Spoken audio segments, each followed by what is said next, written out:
శంకరాచార్యుల వారు రచించిన అష్టాంలకం యొక్క 12 శ్లోకాలు భగవద్గీతలో ఉన్న ఆధ్యాత్మిక విషయాలనే విభిన్న దృష్టాంతాలతో అంటే ఉదాహరణలతో చెప్తాయి. ఆ శ్లోక సంపుటి యొక్క లింకును ఈ వీడియో డిస్క్రిప్షన్లో ఉంచుతున్నాను, చూడండి. ప్రపంచంలో ఉన్న అన్ని మతాల ఆధ్యాత్మిక విషయాలు భగవద్గీత నుంచే తీసుకోబడ్డాయి. భారతదేశంలోని సిక్కు మతం, జైన మతం మరియు బౌద్ధ మతం యొక్క ఆధ్యాత్మిక సారాంశం అంతా భగవద్గీత నుంచే వచ్చింది. శంకరాచార్యుల వారు ఒక వ్యక్తిని నీవెవరు అని అడిగిన ప్రశ్నకు అతను చెప్పిన జవాబులే ఈ శ్లోకాలు.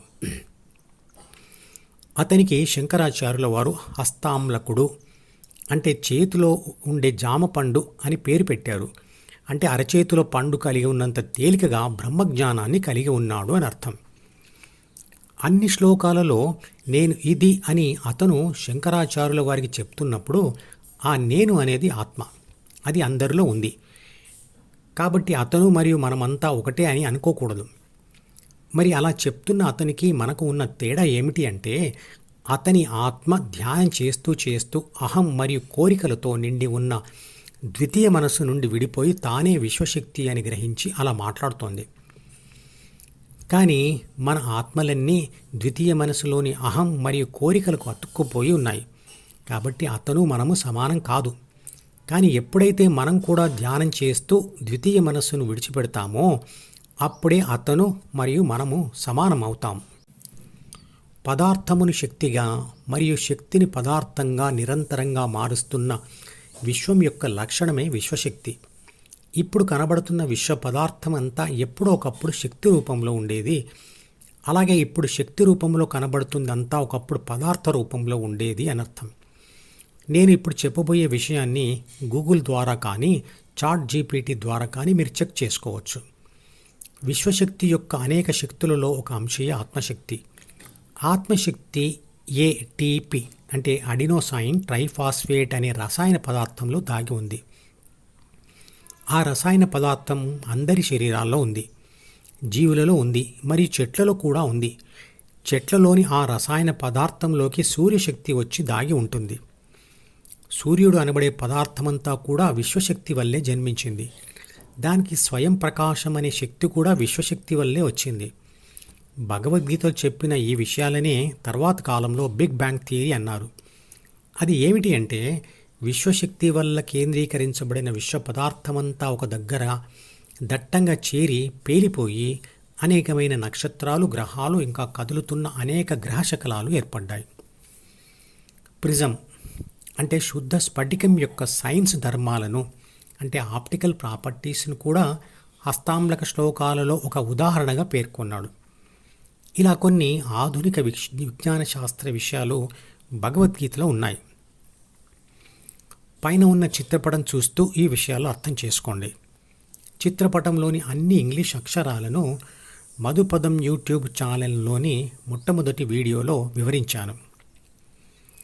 శ్లోకం 1లో హస్తాంలకుడు అన్న మాటల అర్థం: నేను మనిషిని కాదు, దేవతను కాదు, యక్షుడను, బ్రాహ్మణ, క్షత్రియ, వైశ్య, శూద్రుడను, బ్రహ్మచారిని, గృహస్థును, వానప్రస్థుడను, సన్యాసిని కాదు.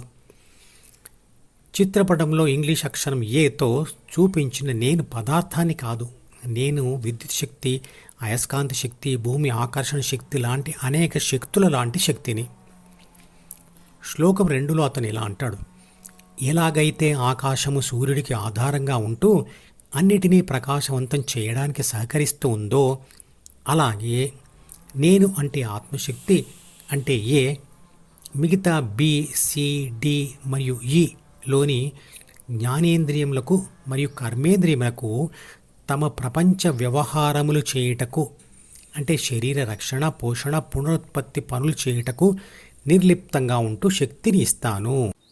అంటే ఏ అనేది లేకపోతే బి, సి, డి, ఈ ఉన్న అవి శవంలోని చనిపోయిన భాగాలే అవుతాయి. ధ్యాన ఫలితంగా ఎప్పుడైతే ఏబిసి డిని విడిచి జి ద్వారా హెచ్లో స్థిరపడుతుందో అప్పుడు సి అంటే అహంను మరియు బి అంటే జీన్స్ పుస్తకం లేదా ప్రాథమిక మనసులోని ప్రాపంచిక వ్యవహార అధ్యాయం యొక్క అవసరం ఉండక వాటిని చదవడం వదిలిపెట్టి అది నిర్లిప్తంగా ఉంటుంది. ఏ జీన్స్ పుస్తకంలోని లేదా ప్రాథమిక మనసులోని అంటే బిలోని ప్రాపంచిక వ్యవహారాల అధ్యాయమును చదవడం అంటే ఏమిటో వివరిస్తాను.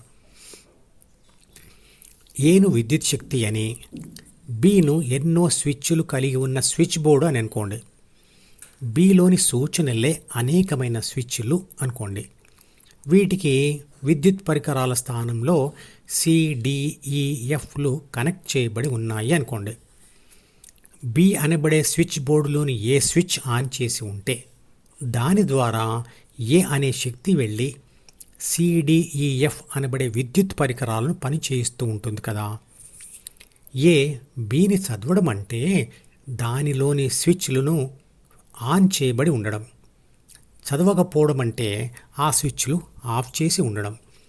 ఏబిసి డిలోని సూచనలు లేదా కోరికలు చదవడం కూడా ఇలాగే ఉంటుంది. మిగిలిన భాగాన్ని తర్వాత వీడియోలో వివరిస్తాను. మధుపదం యూట్యూబ్ ఛానల్లోని ప్రతి వీడియోకి ఒక నెంబర్ ఇవ్వబడింది. 1వ నెంబర్ వీడియో నుండి మొదలుపెట్టి వరుసగా చివరి వీడియో వరకు చూస్తేనే ధ్యానశాస్త్రం సంపూర్ణంగా అర్థమవుతుంది.